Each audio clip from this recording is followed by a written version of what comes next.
పరిస్థితి. ఆరుగలం పండించిన పంటకి సరైన దిగుబడి రాక, పెట్టిన పెట్టుబడులు రాక ఒకవైపు ఆత్మహత్యలు చేసుకుంటుంటే, మరోవైపు పండించిన పంటకి వచ్చిన దిగుబడికి బ్రోకర్లు, దళారులు మోసం చేస్తూ సెన్సార్ కాటాలు, ఏ బ్రిడ్జులు ఎక్కడ చూసినా మోసం చేస్తూ ఉన్నారు.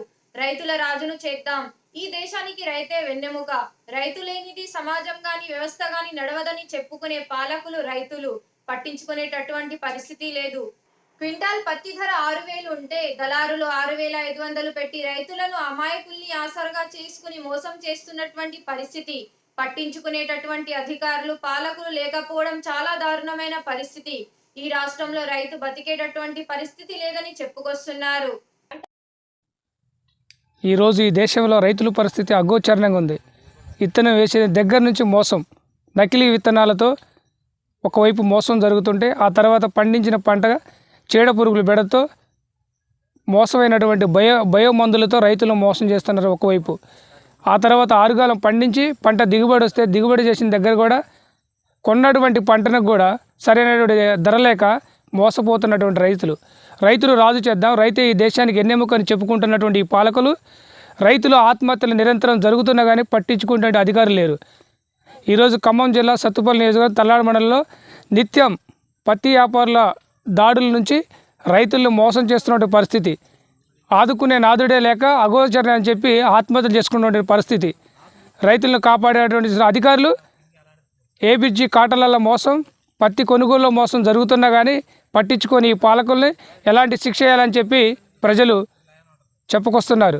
ఇంతేకాకుండా పండించిన పంటకి సరైన దిగుబడి వస్తుందా రాదా అని ఒకవైపు ఉంటే, వచ్చిన పంటకు కూడా సరైనటువంటి ధర లేక బ్రోకర్ల మధ్య నలిగిపోతున్నటువంటి రైతుల్ని పట్టించుకునే నాదులు లేక ఆత్మహత్యలు జరుగుతున్నటువంటి పరిస్థితి. T9 news, Suresh, Khammam.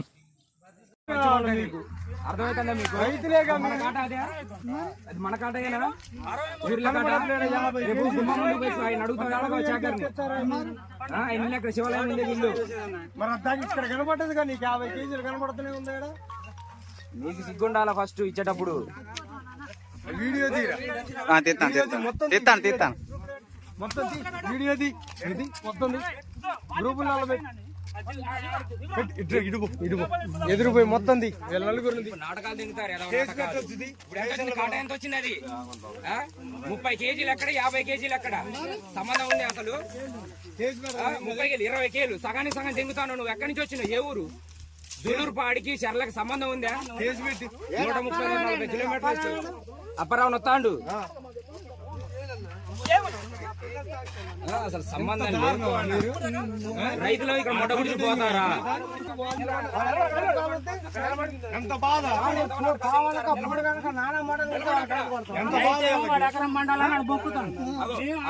కాటా కూడా 30 కేజీలు వచ్చింది ఆట. మన కాట మీద 50 కేజీలు వస్తుంది. 20 కేజీలు మోసం, 20 కేజీలు తేడా.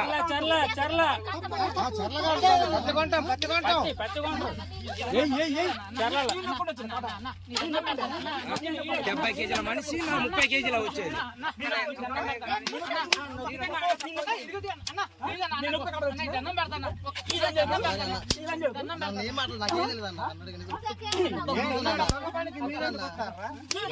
తెలిసి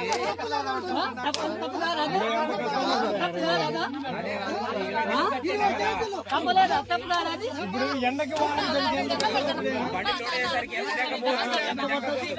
పోయినసారి కొత్త మన కూర్చారు దోచిన పెళ్లిలో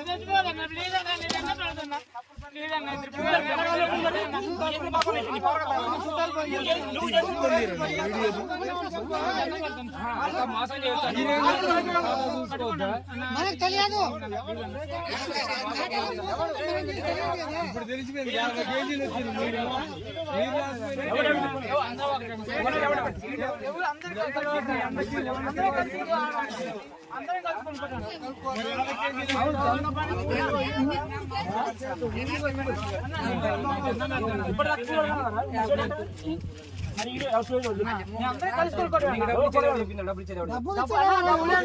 కలిపే అన్న వచ్చా ప్రామిస్ అన్న దైవ సాక్షి చదువుతున్నా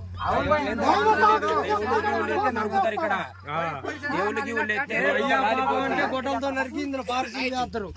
గొడ్డ గుడిచి పోతారు మీరు. మా గురించి తెలవదు నా కొడకల్లారా శాంతిని పంపిస్తారు. అదే అట ఇప్పుడు కొత్త కలిసిన ఎవరికి అంత గట్లే ఉంటది.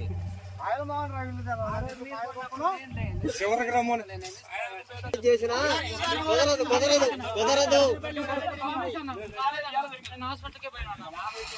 పండ్లు ఎవరు వస్తాయని చూసిన ఒక్క కేజీ కాదు 2 కేజీలు కాదు. అది 1 కేజీ 1/2 కేజీ అన్న ఒక లెక్క ఉంటది కదా. 1/2 కేజీ కూడా మా రైతులందరేమో మీరు దేవుళ్ళు అనుకుంటారు, మమ్మల్ని దెయ్యాలు లాగుతారు. ఏంటంటే మీరు కాడాలు దింగుతారు, రేటు పెడతారు కదా. మీరు దేవుళ్ళు మేము దెయ్యాలు. 65 కొన్నరాట మీరు దేవుళ్ళే ధర్మం కాదు 10 మంది ఇల్లు కూడా చూపించి 60 కొన్నరాట. అదేదే లేదు 65 కొన్న నాకేమర్థం కాదు. నీకు ఆ రిమోట్ ఎందుకు చెప్పు? అది మాది కాదన్న, ఒకసారి చూడన్న. రిమోట్ ఎవరిది? చూడు కాదు రిమోట్ ఎవరిది? రిమోట్ ఎక్కడిది? నేను అనేది ఏంటంటే మీకు అర్థం కావట్లా. ఇప్పుడు ఆ మూట పెడదాం, దాని ఒత్తు నీ తేడా వచ్చితో రాదు అర్థమైపోతాంటన్నా. రిమోట్ దేనికి? కంప్యూటర్ కాబట్టి రిమోట్ ఉంటుందిగా.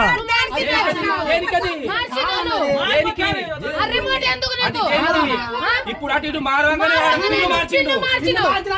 పిన్ను మార్చిండు. పిన్ను మార్చిండు.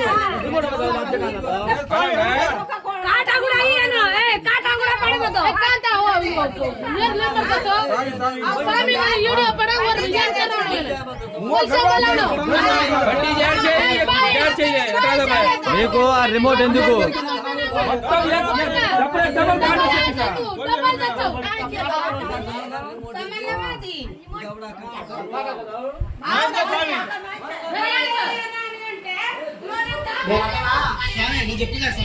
నేను మూట పెడతా, అది తేడా వస్తే మీరు చూడు స్వామి అని చెబుతాను. కానీ నేను కాదంటలేదుగా. అది రిమోట్ ఎందుకు నీకు? నాకు తెలియదు స్వామి.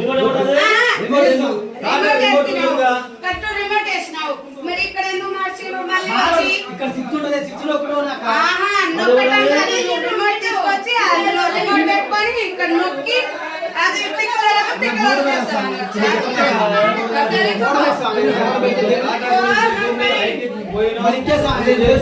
నీకు ఆ రిమోట్ ఎందుకు?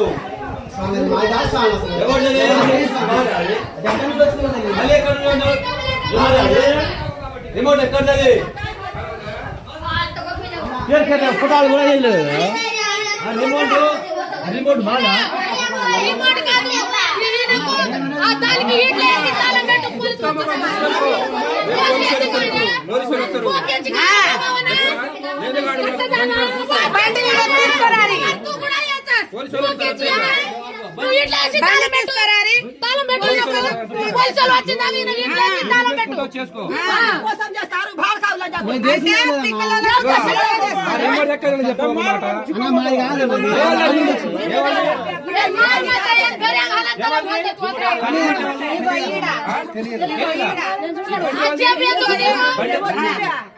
బండ్ల సమానం తెలియదా?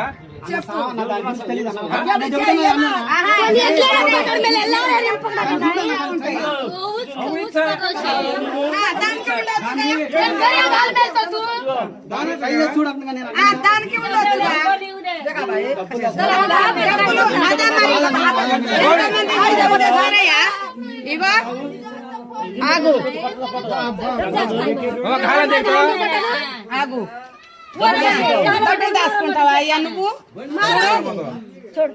అంత మోసం ఎవరికి చేస్తారు? నువ్వు ఇక్కడనే ఉండాలి కొడుకు. నువ్వు అవసరం లేదు, భక్తి అంతా మాత్రం బాగుండదు కదా. నువ్వు ఇక్కడ నుంచి పంట